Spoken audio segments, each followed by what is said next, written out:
Pepper starting to find his shot again after the performance he had today? Well, he did a good job, obviously, going 3 for 3 from the field, and his 3 in the first half, I think, really helped us put some space between us and them. And he works hard, Pep. He got a chance today to get in there early, and I thought he rewarded himself and his team with good play. So I was very proud of him and pleased for him. What does this mean to you, Fran, the 18 hours winning? Well, when I first came to Temple 7 years ago, I knew the quality of the people that had gone before me. Certainly, coaching at Temple, I thought, a responsibility and an accountability to this institution and those people that gave me the chance. It's a wonderful university, spectacular basketball tradition and history, and so I'm just very pleased to be a very small part of it, and happy for our guys that they can talk about the number. But I think more importantly, it's that you're amongst some pretty heavy hitters in college basketball, and I think Temple should be very proud of its position in college basketball.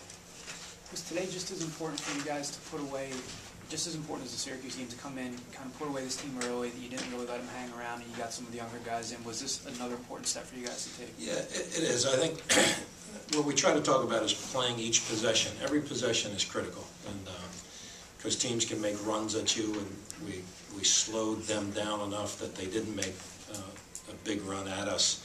I thought we did a really good job on Jordan Crawford, who was a tough guy to guard. When we lost there last year, I thought he was the catalyst that put the L beside our name last year. So I like their team. I like Lewis Orr does a wonderful, wonderful job, and they will win a lot of basketball games throughout the rest of the season. They'll do a good job in the MAC. So we're proud of our guys, and yeah, it's important. Every possession's important is what we talk about. Talk about the play of Jake O'Brien today. Yeah, I mean, in the first half he makes 3 threes, and I think one of the other ones that he missed was in and out of the basket. So Jake really stretches the defense, gives some opportunities to others inside, and he's a great asset to have, and he's a tremendous human being, which is as important as anything else. What did you see from your younger players in the final 2 minutes, and how can they expand from this opportunity? Well, it's a kind of a game that's going to get a little bit fractured at the end. So I was hoping Will would take the ball out of bounds after they made a foul shot, and that's what we were hoping for. But we threw the ball away a couple times and made some plays that we probably shouldn't. But there's a learning experience to everything that they do, so they'll figure it out. They'll watch the film and see how they maybe could have done a better job at the end. But those things happen. Were you just trying to stay away from Dakota today because he's a little banged up? Yeah, he didn't practice at all on. He hurt it on Friday, so didn't practice at all on Saturday, just very limited on Sunday. And I went down at the end and just said, do you want to go in or not? And he said, yeah, I'd like to at least give it a shot. And just now you're holding your, crossing your fingers, hoping that it doesn't turn it anymore. So, but just one of those things. And but he's doing fine. He's doing great. So we're going to need him on Sunday. So. What would you take away from this game as you guys prepare for Kansas? You know, I think, again, we were efficient with our offensive game plan. I thought 23 assists with 27 baskets is pretty extraordinary. So that's what we'll take away from it. I thought we made timely shots. Again, Jake in the first half. I think Scooty made a big 3 in the second half. We'd like to get to the foul line a little bit more than we did today. But that's about the only negative, I would say, that we came out of this offensively. Was Quentin being out, was that the reason Dalton played as much, or were you trying to emphasize maybe getting him going a little bit after he... You know, a little bit of each. I think a little bit of each. Pep's been slowed a little bit with his playing time. He hasn't gotten as much, and just felt like with Q struggling a little bit physically, I just said, let me give Pep a shot here. And I thought he rewarded his teammates, and I was happy for him. All these guys, I mean, I say it all the time, there are many days where we come in here and you feel good about the fact that we've won a game, but you feel badly about trying to get as many bodies the opportunity to play as possible. So it's what all coaches want. As I said before, in a perfect world, we'd have 10 guys, they'd all play 20 minutes, they'd all score 10 points, and we'd score 100, and everybody be fantastic, you know, but that's not reality. That's not what life brings to us. So try to manage as much as you can to give these guys the opportunity to play. And they all deserve it because they all work extremely hard. What stands out the most to you about Kansas?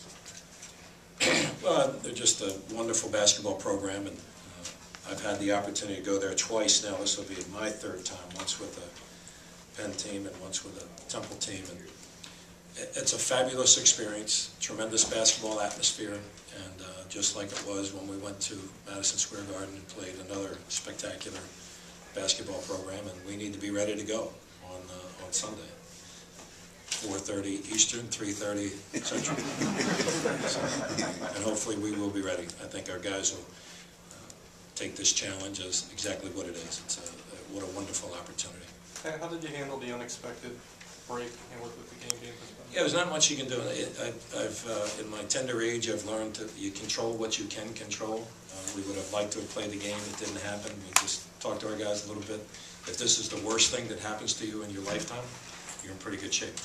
So it happened, and we'll deal with it, and hopefully we'll be able to play the game at a later date. And we just practiced, and you do worry.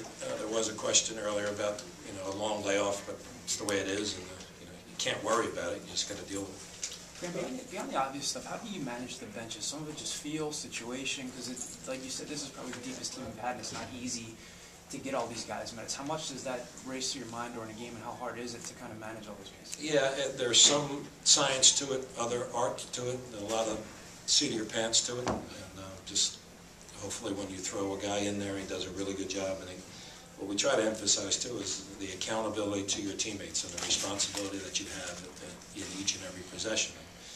So it's not easy, but I'm thrilled with the guys that we have and how hard they work and the quality of the people. That's of a critical nature for any team. Coach, 23 assists on 27 baskets. It's pretty efficient. Must really make you smile when you look at the stat sheet after the game. Yeah, and it was evident in the first half too. What I thought I saw in the first half with 14 assists on 16 baskets so I said it to our guys in the first half at the end of when the coaches were getting together, that we're doing a good job of moving the basketball. I thought, well, Khalif didn't score. He was doing a great job of making plays, and that's what we need him to do. Some days he's not going to be a scorer. He's going to be a playmaker, and I like him playmaking. He's pretty good. Was that just as important that he and Scooty maybe didn't force as many shots and were facilitators and kind of settled themselves on that this time around? Yeah, I think so, and it's a good point. At the end of the game, Scooty probably could have taken a shot when he was in there with about 4 minutes left, and he decided to pass the ball to one of his teammates. I said, that makes me proud, those kinds of things, the feel for the game and the understanding of the situation you find yourself in. So it's important for team play. And while you want to be a great player, more importantly, you want to be a great teammate. And I think we have some really good teammates. In the first half, Jake O'Brien had a few three-pointers. In the second half, he had some work down low. Was that something you designed up in the second half, or did it just come?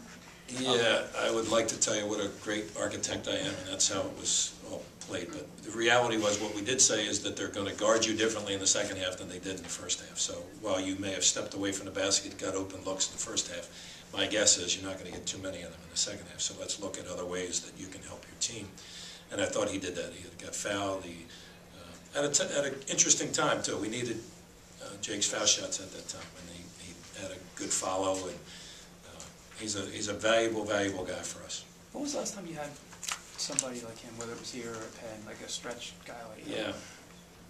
Nobody's coming to mind, to be honest with you, with that kind of size and that kind of shooting ability. And I'll be honest, when he shoots it, I typically think it's going in. I mean, that's how much confidence I have in him. And I think he's got the same amount in himself, which obviously gives him a pretty good chance of making shots. Any more questions? Thank you very much.